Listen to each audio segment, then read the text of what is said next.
¿Qué tal? ¿Cómo les va? ¿Cómo andan? ¿En qué me habrán pescado? Vaya a saber qué estaba haciendo. ¿Cómo les va? Buenas noches.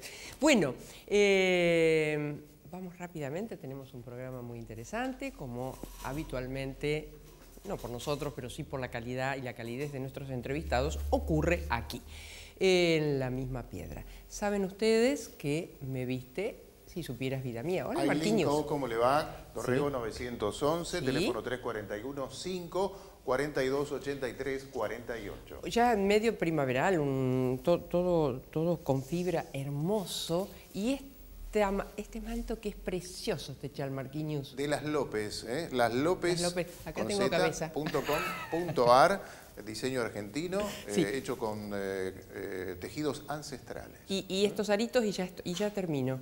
A ver, chicos, de mi diseñadora preferida, María Rosúa. Bueno, muy bien, la cabecita por fuera. Cecilia y Patricia, 341-635-0863. Y presentamos ya a nuestro primer entrevistado. Es Carlos Fara, consultor político, presidente de Fara Beghetti Consultores, más de 190 campañas electorales con una efectividad del 75%. Creó su propia consultora en 1991, autor del primer libro en español dedicado íntegramente a la profesión, Cómo ser un consultor político, del año 2018. Yo quería y no morir en el intento. Sí, yo pensé que por ahí quedaba la musicalidad para agregarlo. Sí. Participa frecuentemente en actividades de la Fundación Konrad Adenauer y el Instituto Republicano Internacional.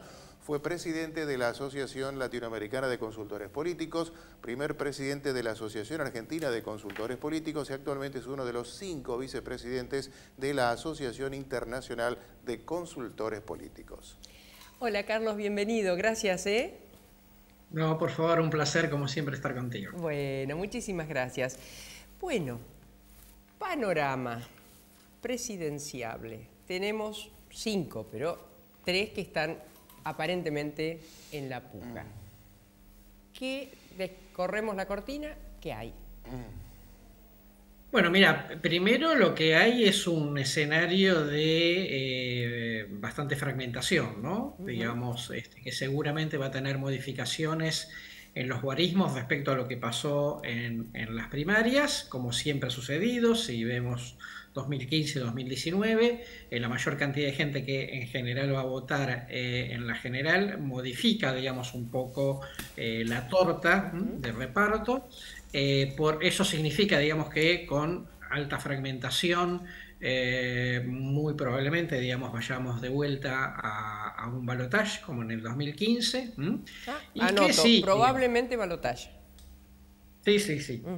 Y te diría que en este esquema, hasta acá, digamos, a partir de mañana quedan, digamos, 4 semanas de campaña netas, que para la política puede resultar poco, para los tiempos de la gente son mucho.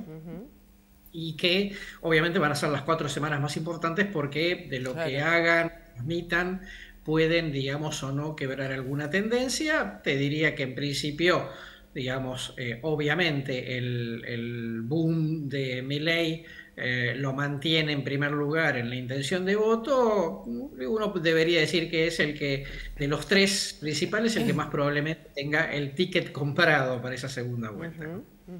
Y los otros habrá que ver qué pase en estas 4 semanas.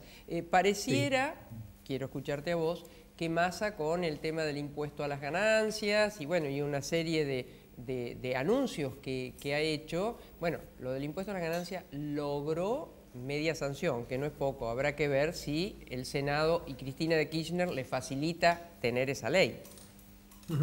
Sí, totalmente. Bueno, es factible, digamos. De todas maneras, vos sabés que en materia de campañas electorales lo más importante es cuánto podés incidir sobre la agenda de discusión, porque tiene un impacto psicológico sobre el electorado, más allá de las concreciones, y por lo tanto, te diría, más allá inclusive de las discusiones más técnicas sobre lo que todo esto que puede llegar a implicar, esta medida y todas las otras que tomó, ¿no? Digamos, en las últimas 2 semanas, por lo menos lo muestra con iniciativa política, ¿no? Muy clara. Milei administrando lo suyo, digamos, y bueno, después un poco te diría el gran interrogante con lo que puede pasar con la campaña de Bullrich, ¿no? Yo justamente con la expertise, ¿no?, que tenés, no solamente, Marcos recién lo recordaba, no solamente las campañas nacionales, provinciales, sino internacionales en donde has participado. Pero con este hoy, ¿qué crees que impacta? Porque uno, por ejemplo, el otro día, los candidatos hacen todo lo que pueden, obviamente, para tratar de captar votos, ¿no? Yo veía en Bullrich, digo, Melconian, mira, Melconian, un tipo que es muy mediático, y si le digo tipo, lo digo con todo respeto, ¿no? Pero que entra con ese lenguaje, ¿no? Por eso creo que utilicé ese término. Kovadlov es un enigma porque es para un círculo, creo que muy chiquitito, y es un gran intelectual, pero bueno, todas estas medidas de Massa también son una incógnita. Tal vez lo del impuesto a la ganancia, tal vez si llega al bolsillo, allí algo aparezca. Y Milei pareciera que lo que sí ha entrado es la casta y la expresión de la casta. Pero corregime, eso es lo que yo veo. A ver, empecemos por Milei, ¿no? Yo te diría la casta, pero sobre todo dolarización, ¿no? Porque dolarización al final es la herramienta, diría, su respuesta al problema inflacionario, ¿no?, que es, digamos, el número uno de la población desde ya, mucho más en sectores populares en donde, como sabemos, Milei, digamos, está compitiendo hoy mano a mano con el peronismo, lo cual es un fenómeno inédito en la historia post-1945, ¿no? Yo te diría, sobre todo, dolarización, una gran expectativa. Yo no lo veo como un voto bronca, lo veo, digamos, como una que el electorado de Milei, además, hoy es el más esperanzado, ¿no?, porque es el que ganó la primaria y tiene, como decíamos, una buena probabilidad de pensar en que puede pasar una segunda vuelta. Yo te diría, más que casta, sí, por supuesto, desde ya. Pero te paro un segundito ahí, Carlos, perdón. Vos me decís, no es un voto bronca, ¿es que es un voto esperanza? Hay un gran voto de expectativa, sí, absolutamente así, ¿no? Cuando vos escuchás a la gente, no escuchás bronca, porque es como si yo te dijera que alguien hubiera agarrado la boleta de Milei como podría haber agarrado la de Bregman para castigar el statu quo. No, agarraron la de Milei porque genera una expectativa particular para un público que está, que yo te diría, sociológicamente es un público que está tratando de no caerse en la estantería, ¿no? Es un público, digamos, que quiere, digamos, tiene un aspiracional de progreso importante, y que, digamos, tiene también, yo te diría, un público que cuando vos lo escuchás es un público bastante, que estaba bastante desahuciado. Yo te diría, el público más de la bronca y el enojo es más el público de Juntos por el Cambio que el de Milei, ¿no? Mira, y siendo con el panorama, tenemos a Milei, y yo te preguntaba si en definitiva los anuncios de los otros candidatos entran o mueven el amperímetro. O no mueven el amperímetro. Gracias, Marco. A ver, respecto al tema de todos los anuncios que viene haciendo Massa, insisto con que es más importante la incidencia sobre la agenda de discusión que sobre las expectativas por las medidas, ¿no? Primero porque, bueno, no olvidemos, Unión por la Patria salió tercero, ¿no? Sí. Y lo que salió a hacer el ministro Massa es a poner todas las fichas, digamos, poner toda la carne al asador, jugar hasta lo último que tiene. Ya, digamos, es como cuando quedan 20 minutos de partido, vas perdiendo, digo, pones todo lo que tenés y que sea lo que Dios quiera. No hay mucha expectativa sobre la utilidad de las medidas, ¿no? Porque, bueno, de alguna manera, como reconoció el propio Perón en el 73 cuando volvió a la Argentina, la gente en los 40 y los 50 le agradecía el salario, pero además quería que no hubiera inflación, ¿no? Y entonces el tema, yo te doy muchos beneficios, pero en el fondo mañana va a seguir habiendo inflación, me los va a comer, con lo cual es pan para hoy, hambre para mañana, ¿no?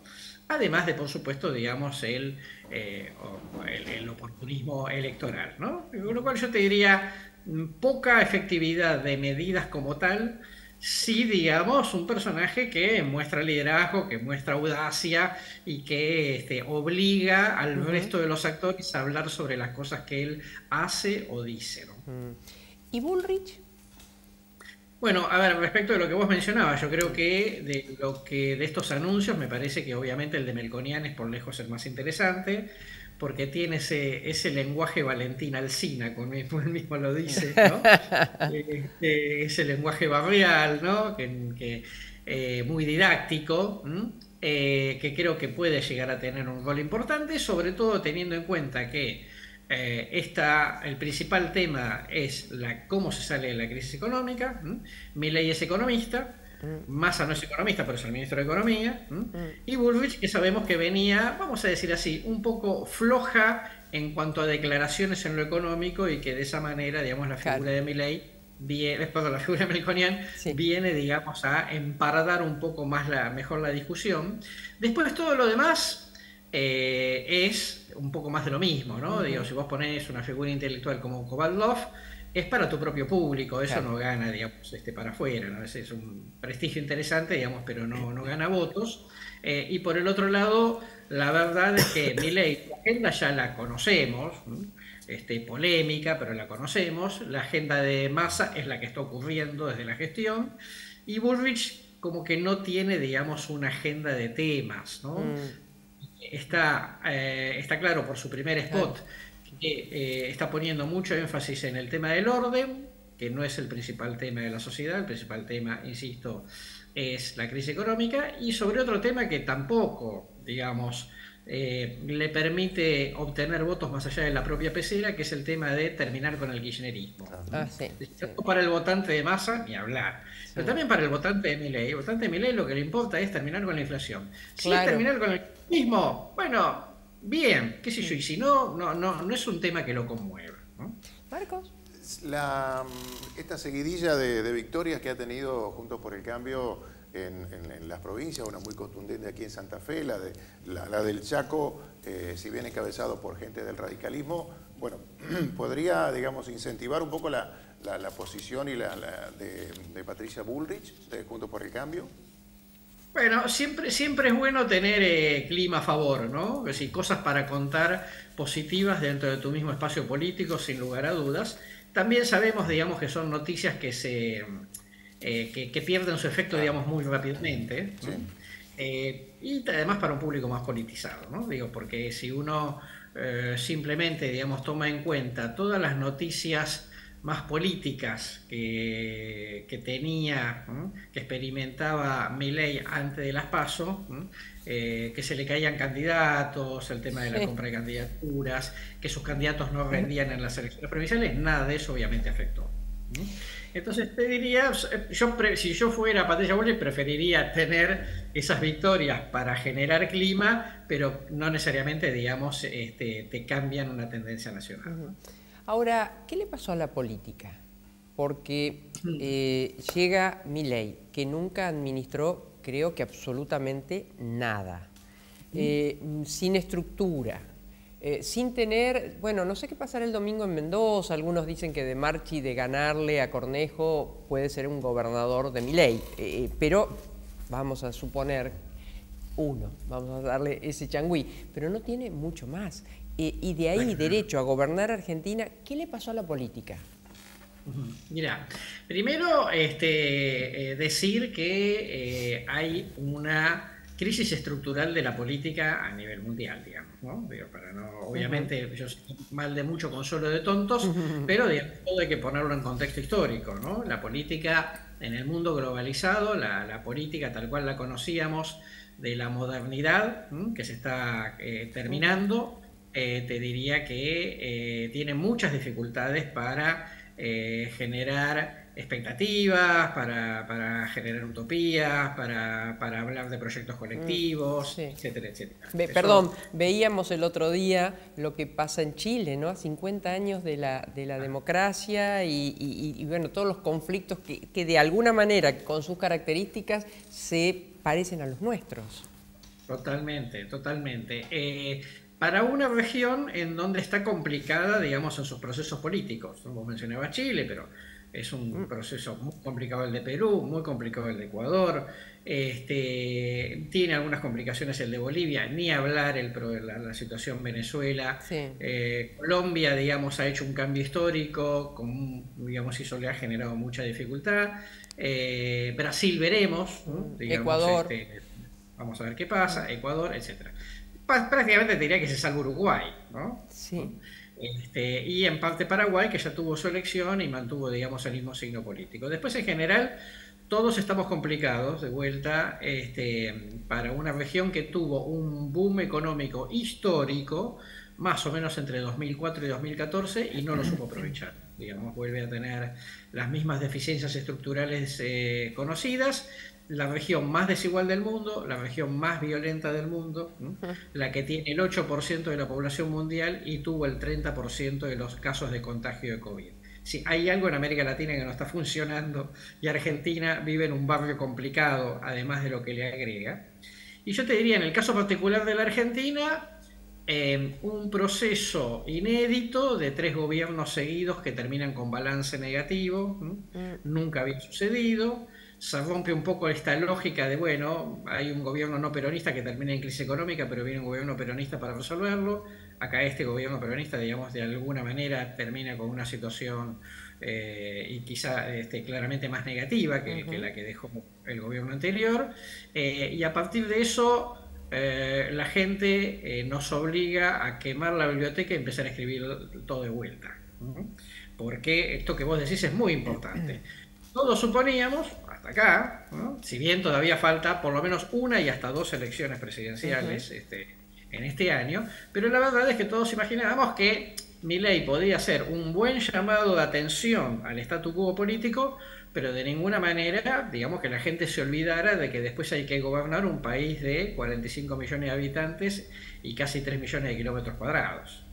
Me parece que en ese punto de vista, digamos, el statu quo, digamos, cometió suficientes errores, no le generó unos, porque tenían un relato en su momento exitoso y se desgastó, que fue el kirchnerismo, y Juntos por el Cambio, que nunca tuvo un relato, que su único relato era que había que sacar el kirchnerismo, y este primer spot de Patricia Bullrich te lo sigue contando.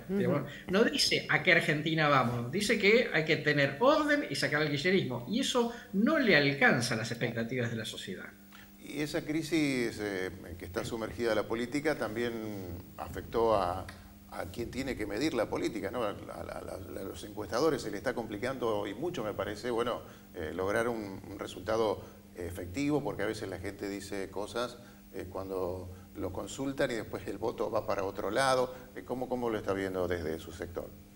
Bueno, a ver, la primera cosa que diría es que todo el mundo empezó a tomar conciencia de que aun cuando vos hagas bien tu trabajo metodológico, si hay una porción de la gente que no quiere responder encuestas, eso puede tener un sesgo, que obviamente es lo que terminó sucediendo, y había muchas experiencias en América Latina en los últimos 15 años que podían indicar que cuando hay un candidato antisistema hay mucha gente que no responde encuestas o miente porque es una respuesta socialmente no aceptable, digamos, ¿no?, el candidato antisistema. Eso por un lado. Luego que de vuelta el fenómeno es mundial porque menos gente responde encuestas, el fenómeno de redes sociales aumenta muchísimo la volatilidad y la dinámica de la opinión pública, ¿no?, con el cual se forman opiniones hasta último momento, y luego está claro, digamos, que lo que durante prácticamente 100 años había sido una metodología bastante aceptable, hoy tiene una limitación frente a este nuevo contexto, y por lo tanto hay que hacer una mezcla de metodologías cuyo combo todavía nadie lo tiene claro, ¿no? Lo que en un momento te sale bien, a los 2 años eso no sirve para nada. Entonces, digamos, no podemos garantizar nada, lamentablemente. Por eso nosotros hace 8 años decidimos dejar de publicar encuestas, porque creemos que si vamos a confundir, mejor no decir nada. Claro. Carlos, ¿qué Milei sería si es presidente? ¿Qué Milei sería? Si es presidente Massa, ¿qué Massa sería? Y de Bullrich también debo preguntarte lo mismo. Mira, en el caso de Milei, yo creo que hay que prestar atención a 2 cosas. Primero, creo que el personaje vamos a decirlo así, simpáticamente, ¿no? Es menos loco de lo que parece, ¿no? Más sensato, no come vidrio, dirían en el pueblo. No, totalmente, sin lugar a duda. Nadie que llegue a estas circunstancias llega de casualidad, ¿no? Es decir, obviamente algún talento tenés, en fin, eso por un lado. Digo, con lo cual también le sería, digamos, un poco más cauteloso sobre la descripción de la personalidad, ¿no? de Javier Milei, en esta cosa un poco más explosiva, etc. Eso sería, digamos, un poco más cauteloso. Luego me parece que él está teniendo, se está convirtiendo, digamos, en Roberto Carlos, ¿no? Está teniendo 1 millón de amigos. Y esto es importante porque significa que entonces ya va a haber, digamos, muchos sectores de diverso tipo que le acerquen cuadros técnicos, funcionarios, etcétera. Con lo cual no es el tema de que él llega y está él, la hermana y 2 más, digamos. Me parece que ya esto obviamente empezó a cobrar otro volumen. El principal interrogante, digamos, es cómo conduce, ¿no? Teniendo en cuenta que él no es un empresario exitoso que dice, bueno, yo conduje mi empresa, ¿no? Sino que en realidad era un profesional independiente, por así decirlo, que nunca administró, ¿no? Lo cual todo eso es factible de resolver si vos ponés un jefe de gabinete que sepa administrar el Estado. Hablan de Franco. Hablan de Franco, por supuesto, es una persona, digamos, con larga trayectoria política, etc. Me parece que va a ser, que puede cometer errores como cualquiera, digo, eso por supuesto. Pero lo que digo es, probablemente sea menos explosivo, ¿no? Y menos anticasta de lo que aparentaba hasta acá, digamos, bueno, tiene que ver con... Pero me diste el pie. Si alguien podría representar la famosa casta, es Luis Barrio Nuevo, que yo le tengo un gran respeto, un enorme respeto, porque puede tener un montón de situaciones complicadas o, bueno, que se presten a veces hasta risa, ¿no? Ahora, tiene un olfato político muy respetable. Totalmente. Mira, cuando yo describía el público de Milei, te decía que no es de bronca, es de esperanza, sí, ¿no? También hay que tener en cuenta que es un público no politizado, no ideologizado, ¿no? Porque no es un público de derecha, no es un público libertario. Por supuesto hay algún núcleo, pero no es, en su enorme mayoría no es ideológico. Por lo tanto, eso cuando vos no sos ideológico, tenés una inclinación naturalmente pragmática. Claro. Esto es, si en 6 meses parece que pudiese empezar a bajar la inflación, ponerse con casta, sin casta, con barrio nuevo, sí, no es un problema. Sí, ¿entendés? Entonces me parece que esto hay que decir que todo este tema, toda esta discusión sobre que en realidad hay casta que se está infiltrando, por así decirlo, en el proyecto, no es un problema para su electorado, ¿no? Es un problema para lo que analizamos la política, pero es otra cuestión. Carlos, ¿Massa? ¿Qué Massa sería? Massa, no, yo creo que Massa definitiva. A ver, Massa, un personaje que en el fondo de su alma es un gran hombre de centro, ¿no? Es un gran centro. El Massa real es el Massa 2015, el Massa que tenía a De la Sota y Lavagna al lado. Sí. Sí. Me parece que definitivamente eso es lo que él cree. Después, ¿qué puede hacer? ¿Cómo hace para maniobrar, digamos, con la coalición política? Pero no me cabe ninguna duda, digamos, de que una vez que agarre el volante y el volante es de él, no lo va a soltar fácilmente y es del personaje que se va a querer quedar mucho tiempo. Por lo cual, para quedarte mucho tiempo necesitas resultados. Y en eso él es muy... consciente. ¿Y con el balotaje le alcanza?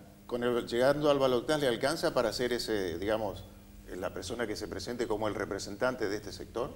¿De aquí en más? Bueno, no lo descarto, no lo descarto, ¿no? Porque también es cierto que pudiese llegar, si llega un balotaje con Milei, en principio está más probable que gane Milei porque es una elección de cambio, pero bueno, también es cierto, digamos, que Milei despierta temores, anticuerpos, preocupaciones, viste que hay mucha gente que pudiese terminar votando a Massa con la nariz tapada, pero bueno, al final, digamos, es como cuando cualquiera de los franceses que ha votado en contra de Le Pen. Claro, ¿no? Claro. Y nos queda por último, y agradeciéndote todo este tiempo tan fantástico que nos has brindado, Bullrich. ¿Qué Bullrich encontraríamos? Lo de Bullrich me parece, digamos, más donde menos precisiones hay que hacer, porque, digamos, ella, eventualmente acompañada de Macri, digamos, y por supuesto la figura de Melconian, digamos, ya está muy sobre la mesa lo que piensan que hay que hacer, ¿no?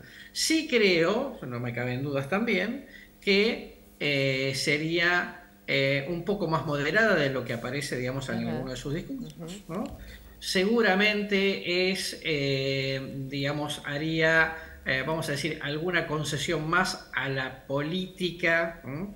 Porque después hay que atravesar, digamos, la tormenta con el barco y todos tienen que empujar para el mismo lado. De vuelta, en todo caso puede equivocarse en cuanto al rumbo económico, pero me parece, digamos, que en general los tres, como gran conclusión, básicamente, si fuese van por el centro. Absolutamente, no me cabe en duda. Carlos, un placer. Gracias por tu tiempo. No, por favor, un placer estar contigo. Y decinos, ¿a dónde te vas? Que leí por ahí en febrero con un amigo. ¿A hacer qué? Contanos un poco. Total, estamos acá los tres solos. Estamos a solas. Bueno, sí. Cuando vos no habías nacido, cuando vos no habías nacido, digamos, había un famoso grupo, bueno, sí, que se llama Yes, ¿no? Toda la onda del rock progresivo, ¿no? Con Genesis, Emerson, Palmer, etc. Un personaje, el tecladista histórico de Yes durante muchos años fue Rick Wakeman, un personaje absolutamente maravilloso, con una gran formación clásica que ha hecho unos discos solistas excelentes en los 70. Bueno, el personaje sigue tocando, ¿no? Digamos, haciéndose un tributo a sí mismo, y entonces con un compañero desde la sala de Jardín de Infantes, pero que hicimos toda la primaria y la secundaria juntos, dijimos, vamos a ver a Rick Wakeman, digamos, a Londres, así que démonos el gusto que no pudimos darnos de adolescentes, ¿no? ¡Qué lindo! Así, qué lindo. Bueno, gracias. Gracias por contarnos esto. Muchas gracias. Por favor. Bueno, Marcos... vamos a la tanda ahora, ¿sí? Sí. Por supuesto. La salud y el buen estado de su animal es el objetivo de nuestros profesionales. Atención especializada de equinos deportivos, venta de artículos de talabartería. La veterinaria de los doctores Grande y Robea S.R.L. en Ovidio Lago 2190, teléfono 431-4799, WhatsApp 341-304-2992. Sindicato Obrero de Estaciones de Servicio, Garajes, Playas y Lavaderos Automáticos de la provincia de Santa Fe. Por la dignidad y superación del trabajador, contra la explotación y la inequidad distributiva, Riobamba 1075. Sindicato del Personal Embarcado, de Dragado y Balizamiento, una sola voz en los puertos, por la unión de los trabajadores portuarios, marítimos y navales. Joyería España, las marcas más destacadas, Joyería España, siempre un paso adelante. Joyería España en España y Ceballos, teléfono 448-8413 en Rosario. La educación es un compromiso de todos. UDA, Unión Docentes Argentinos, Seccional Santa Fe. En Rosario, Ovidio Lagos 2663. Clínica de Estética Propiel. Dermatología y Medicina Estética. Propiel de la doctora María Inés Ramírez. Ella está en Salta 1995. WhatsApp 341-261-2703. La responsable no de este rostro, sino del de nuestra conductora. Estaba mirando lo que está haciendo ahí la doctora Ramírez. Le voy a pedir eso, a ver si quedó así de bien. Así será. Propiel. Construyendo la transformación social, defendiendo en unidad los derechos de la clase trabajadora. Sindicato de Aceiteros Rosario. Búscanos en las redes, estamos en Facebook, Twitter y también en Instagram. El tango y sus avenidas. El tango y sus calles. Todas transitadas sin atajos ni barreras. Somos el grupo Contrastango. Tangos, valses, milongas, candombes, que fueron y serán. Visite nuestra web www.contrastango.com.ar o mariaherminiagrande.com.ar. Ya trabajando en el próximo CD. Contrastango, no se arrepentirá.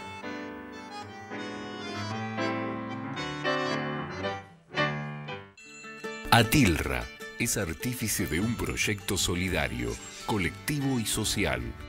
Es una realidad que crece, se desarrolla, vive y se multiplica, pero sobre todo permanece en el tiempo. Atilra, más de 70 años sembrando de sueños el camino. Hace 60 años, Bertini diseñó su primera sembradora. Hoy, con la más alta tecnología, fabricamos la mejor sembradora neumática para granos gruesos y finos. www.bertini.com.ar. Este 21 celebramos la primavera en las plazas de la ciudad con música y bandas en vivo. Plazas de Primavera, con una variada agenda que tiene como destacados un evento a puro K-pop en Plaza Montenegro y bandas emergentes de rock, hip hop y electrónica en el Mercado del Patio. Consulta toda la programación en rosario.gov.ar, Municipalidad de Rosario. Cuando jugás oficial con la Lotería de Santa Fe, estás contribuyendo al bienestar de la provincia. Porque gran parte de las utilidades permiten al gobierno provincial la compra y provisión de insumos médicos y de laboratorio a 32 hospitales de alta y mediana complejidad del sistema de salud pública provincial. Con Lotería de Santa Fe, ganás, ganamos. Somos crecimiento, somos impulso, somos protagonistas de la historia de nuestro país. Somos Puerto, una ciudad donde se forja nuestra cultura, donde celebramos nuestros logros con pasión y orgullo. Aquí, la historia se entrelaza con el presente, la tradición con la innovación y el crecimiento con nuestra esencia. Puerto General San Martín, construyendo día a día los cimientos de nuestra identidad. En Rosario sentimos orgullo y llevamos nuestra identidad a todos lados. Cuando pedís un Carlito en un bar, cuando tarareás una canción que te gusta, cuando caminás por las calles de tu barrio. Ahí, donde sentís la ciudad, el banco está. Banco Municipal. Lleva la ciudad con vos.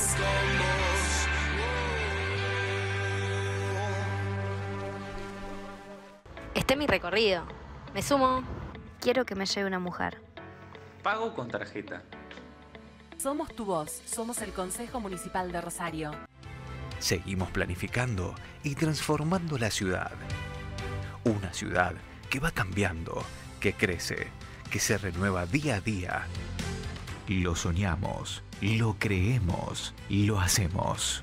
Municipio de Villa Constitución. Intendente Jorge Berti.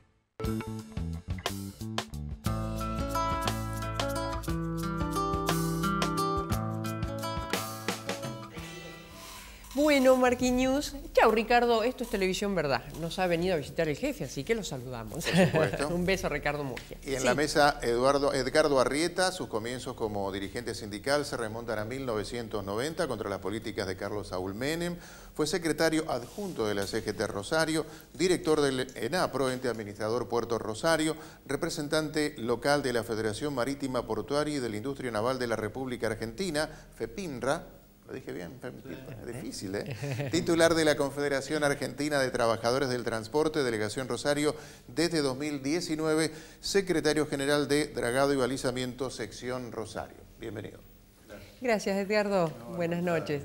Bueno, ayer estuviste junto, por supuesto, encabezado por Juan Carlos Smith, toda una movida importante que hubo en el Congreso por el tema de la ley de ganancias. Sí, realmente fue una movida donde se agruparon todos los sectores sindicales, hubo una unidad en la marcha y en el apoyo a esta medida que va mucho más allá de los gremios, sino que al beneficiar a los trabajadores creo de que fue mancomunada y exitosa no solo el poder alcanzar el quórum, sino que se haya tratado, y bueno, ahora se le ve a senadores, pero estaban las dos CTA, estaban las CGT. Realmente uno vio, que conoce ya de tantas marchas, que había un sector bastante monolítico que es el que necesitamos. O sea que sirvió de alguna manera para eso, como para cohesionar al movimiento obrero en sus distintas expresiones. Sí, todo coinciden en lo mismo, es una medida que tal vez para algunos es tardía, para algunos es electoralista, pero para los trabajadores es una ayuda impresionante, es una forma de recuperar salario que viene cayendo en picada. Así que, como dicen también otros, más vale tarde que nunca. Y bueno, ahí estuvimos apoyando masivamente porque...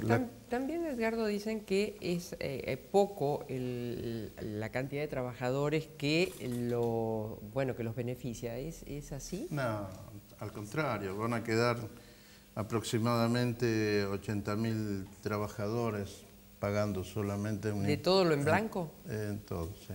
Ah. Así que tenemos una cifra donde, bueno, van a estar arriba cerca de los 2.800.000.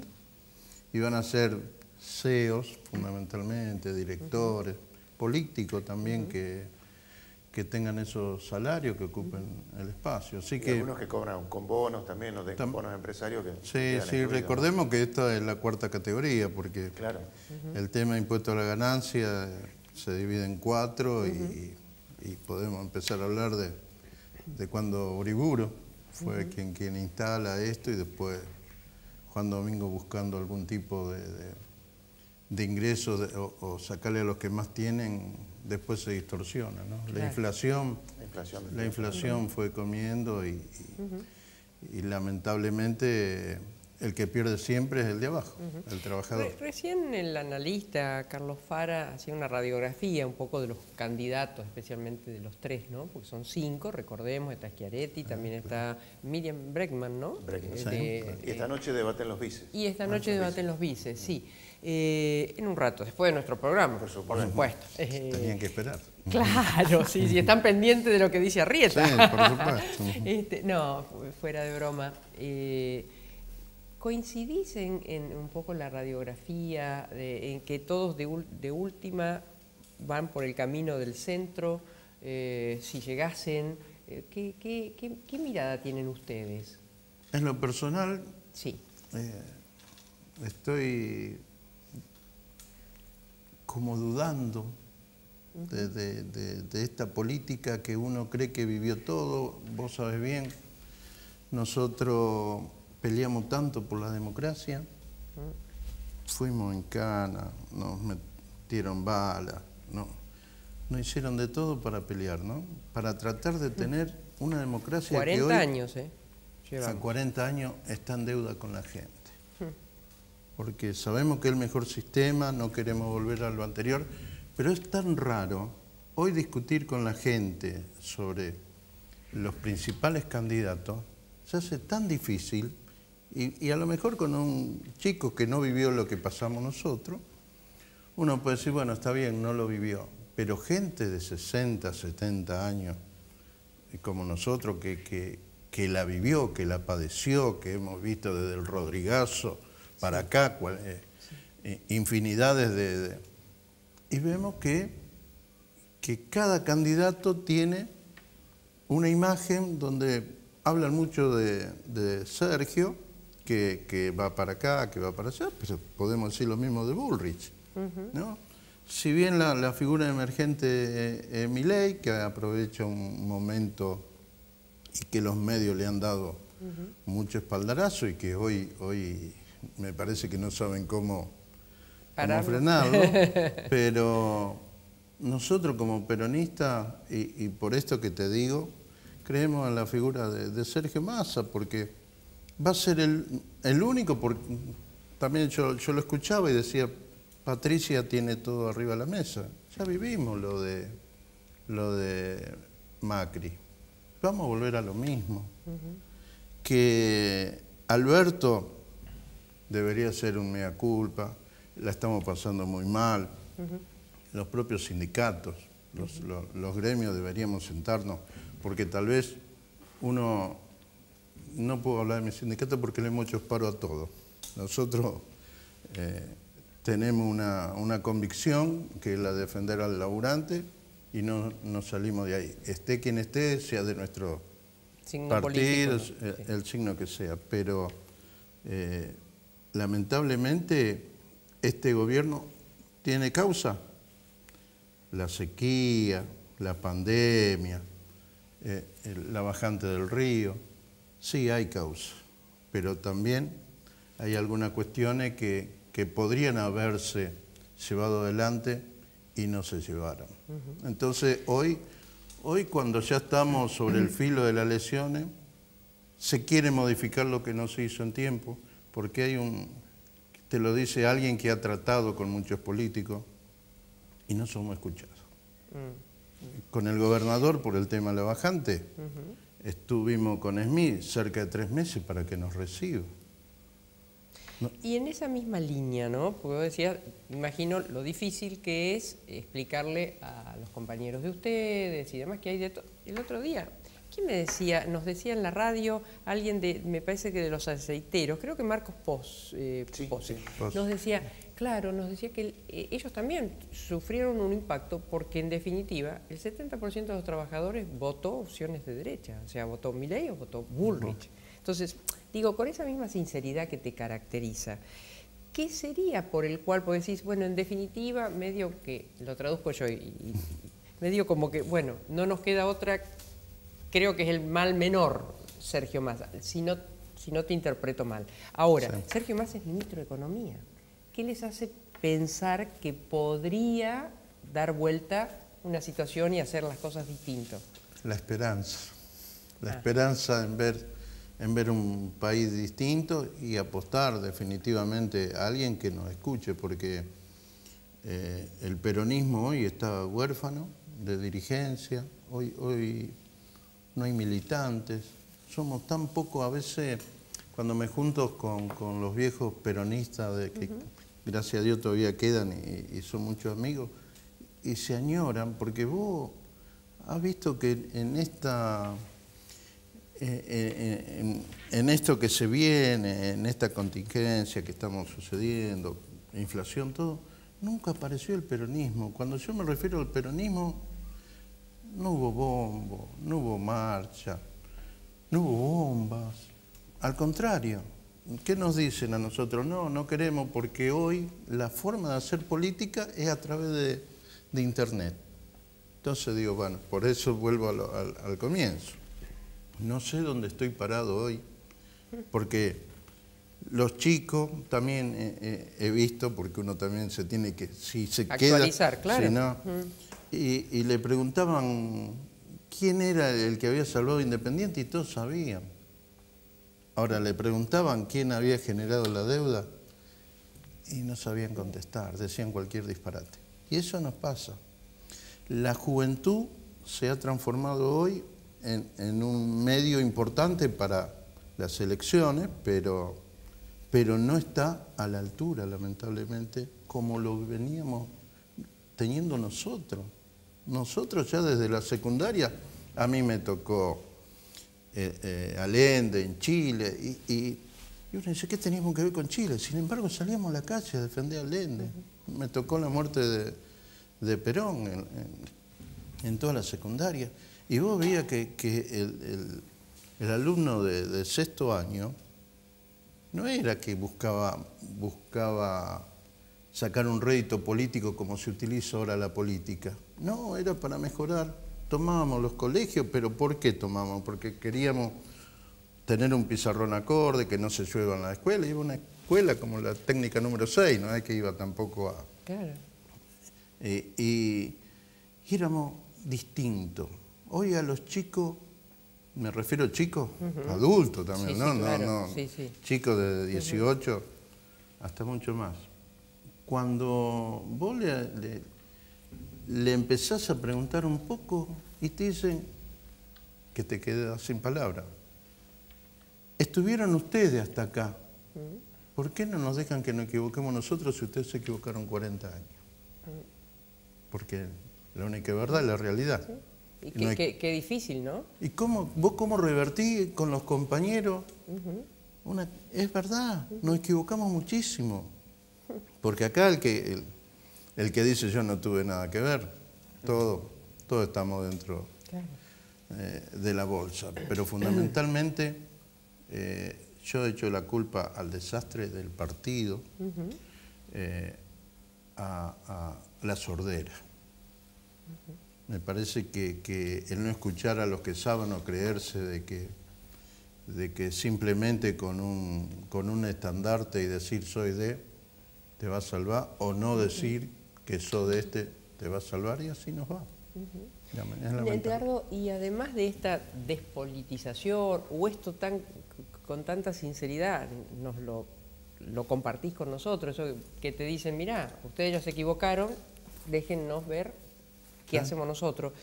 ¿Qué otra cosa te dicen? O sea, ¿cuál es la preocupación principal? ¿La inflación? Nosotros somos de un gremio que, salvo el sector que le decimos residual que está en el Estado, tiene buenos salarios. Lo primero, por eso el tema de ganancias para nosotros, si recordás, hasta contra Cristina tuvimos un enfrentamiento. Porque bueno, le costó mucho a Juan Carlos Smith cuando era cosecretario de la CGT. De la CGT, porque nos trataban de aristócratas. Nos trató Cristina delante de todo. Sí, me acuerdo. Y bueno, sufrimos porque es el principal motivo, porque no es que te descuentan un porcentaje pequeño. Había gente que no le convenía ni hacer otra extraordinaria. Claro. Sí, porque cuando te pasas de determinado límite, el hachazo es era muy tremendo. Grande. Entonces la distorsión... ¿Y cómo hace un embarcado para decir, no, ahora no laburo? Claro, ¿Cómo haces? Tenés que estar 28 días a bordo. Claro, ¿cómo haces? Y tenés que tener sí o sí que trabajar, no te queda otra. Entonces, siempre ibas perdiendo. Ese fue el caso emblemático nuestro, ¿no? Y siempre fuimos con ese tipo de pancarta. Pero después el otro problema acá nuestro es la inseguridad. La inseguridad es insostenible. Nosotros llevamos adelante con la CAT una gran marcha por la paz en Rosario, pero también, como pasa en la política, nos pasa a la sociedad. O sea, se cree uno que porque está en el norte tiene que hacer algo en el norte, el que está en el oeste, el que está en el centro, el que está en el sur. Nos pasa todo lo mismo, pero no podemos llegar a formar un grupo que realmente lleve esto, porque vos podés, hablando de la inseguridad, ¿qué es lo primero que haces? Hablar con el responsable más grande. Sí, te manda dos patrulleros, un día, 2 días, gente caminando y nada más, y la inseguridad sigue.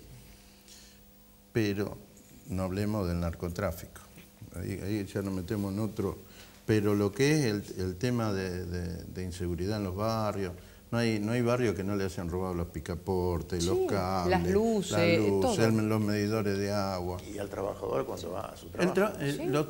Hay gente que ha tenido que cambiar sus horarios porque salir a las 4 de la mañana a esperar un colectivo que también teníamos recién ahora, está tomando la modalidad anterior, venimos de la pandemia, pero tenía lo mejor que si tenés ahí para ver una aplicación que te dice pasa a tal hora, bueno, no pasa. No pasa. Y tenés que tener eso, bueno, y gente cuidarte. que ha dejado de ir a la escuela o a la universidad también, porque los horarios... No, son... entonces esas cosas mundanas, diarias, son las que nos van irritando. Y si a eso le vas sumando que cuando cobraste tenés que pagar la tarjeta, te atrasás con la tarjeta, te matan. Nadie le pone nunca el cascabel al gato. Esa es otra de las cosas. ¿Por qué el sistema financiero sigue libre de todo? Acá es inentendible. Jamás se le puso el ojo a alguien que nos oprime. Está bien, vos tenés inflación, todo lo que sea, pero ya sin inflación o con una inflación baja, te mataban igual. ¿Qué ves como movimiento obrero? Es decir, ¿qué futuro tiene el movimiento obrero? ¿O qué necesitaría hacer para tener futuro? Mira, una pregunta difícil. Siempre te voy a hablar desde mi experiencia, de mi visión. Yo creo que hay mucha mezquindad. El hecho por ahí de querer ser o que creerse que porque tienen muchos afiliados, porque estuvieron con fulano tal, te da un plafón, y salvo en raras excepciones que podemos unirnos en alguna marcha. Como por ejemplo ganancias ayer.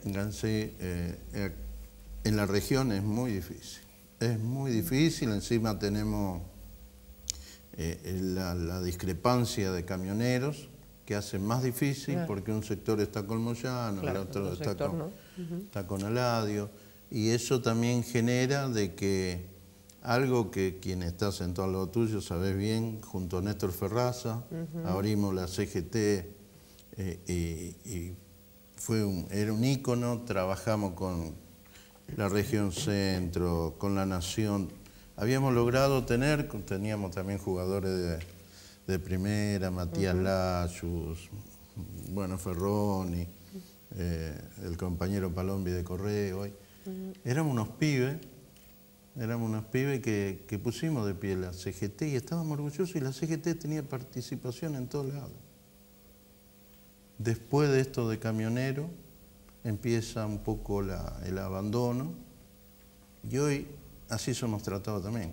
Al no estar orgánicamente como constituido, por eso hoy lo único que yo veo que nosotros tenemos es la CAT, la Confederación Argentina de Trabajadores del Transporte, que medianamente somos 20 gremios, que estamos también mucho del sector fluvial, y que podemos llevar adelante algunas cuestiones.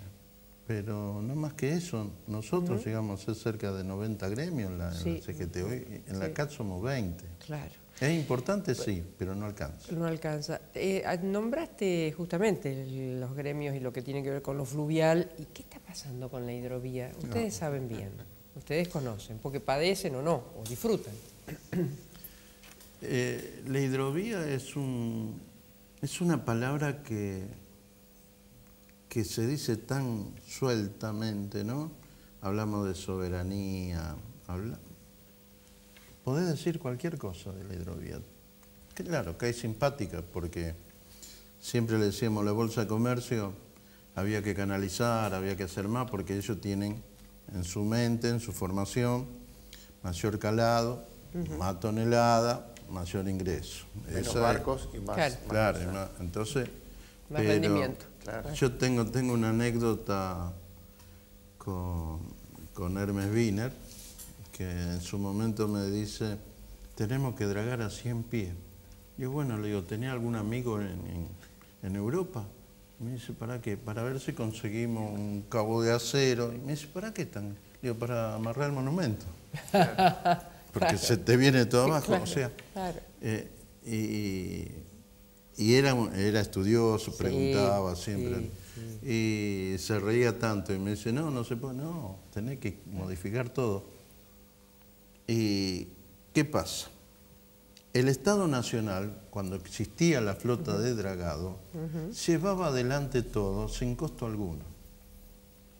Entonces, de punta a punta, desde Buenos Aires hasta Confluencia, dragaba el Estado, con embarcaciones propias. Claro. Ahora... Eso es todo óxido ahora. Claro. Eso. Fue. Eso fue. Sí, como dicen los chicos, fue. Es lamentable el abandono que tuvo, ese también es otro párrafo aparte, ¿no? Nosotros, por ejemplo, acá en Rosario, creo que ya lo dije en otro programa, ni siquiera tenemos agua potable dentro del puerto. Así trabajan los compañeros, robo. Pero eso, como te decía, van a trabajar hoy gente que está en el sector privado. El sector privado no va gratis. O tiene una licitación, o tiene un... Pero la hidrovía está en manos de AGP ahora. La hidrovía la está manejando la Administración General de Puertos, y tenemos a Compañía Sudamericana, que era quien formaba con EMEPA, la famosa hidrovía, que decían que no era una hidrovía. Bueno, son discusiones, o que hablaban de soberanía, porque decían que las empresas, algunos compañeros propios, que uno también ha tenido discusiones, decían de que cómo la soberanía pasaba en que tenía que hacerlo Argentina. Es como si yo te digo que la Ford tiene que tener, porque los trabajadores de hidrovía eran argentinos, son nuestros. Es como si vos me decías la Ford de Estados Unidos que se vaya. Pero como soberanía cae bien, como todo eso cae. hay momentos en que sirven. Y al dejar de pagar el Estado, al estar la empresa privada, hay que pagarle. Y es nuestro. La flota, una de las flotas más grandes del mundo es la paraguaya. Sí. Estamos hablando de Estamos con conflictos. Sí, y tenemos, bueno, pero porque nunca pagaron nada. Ellos tienen, hay cosas que hay que revisar de los acuerdos que se han firmado, fundamentalmente en la época de Malvinas. Pero ellos vienen a cargar combustible acá a Puerto San Martín con un 20% menos. Si bien no tenemos barcos de bandera argentina, pues ¿cómo podés competir? Ya con el combustible ya te están sacando una ventaja, te digo una de tantas que tienen, ¿no? Entonces, si tienen un montón de ventajas, vos fíjate que acá un capitán tiene que hacerse hasta un ADN del futuro tataranieto para poder llegar a tener un título. Allá simplemente con un escribano le libra un acta y lo habilita. Edgardo, lo voló el tiempo. Me diga, ya me había entusiasmado. Pero yo también. Creo que todo lo que vos hoy dijiste es tan, pero tan importante que tal vez nosotros y quienes estamos escuchando y viéndote podamos entender un poco más por qué le pasó a la política para que hoy, por ejemplo, Milei pise tan fuerte, ¿no? Gracias por haber estado con nosotros, como siempre es un placer. No, al contrario. Nos vamos. Nos dirigió Alejandro Bofelli, la cámara de Ale Ansaldi, Oscar Ayala, el sonido de Julián Palagonia, la producción, como siempre, de Liliana Darbosco. Será hasta el próximo miércoles. Gracias y los esperamos.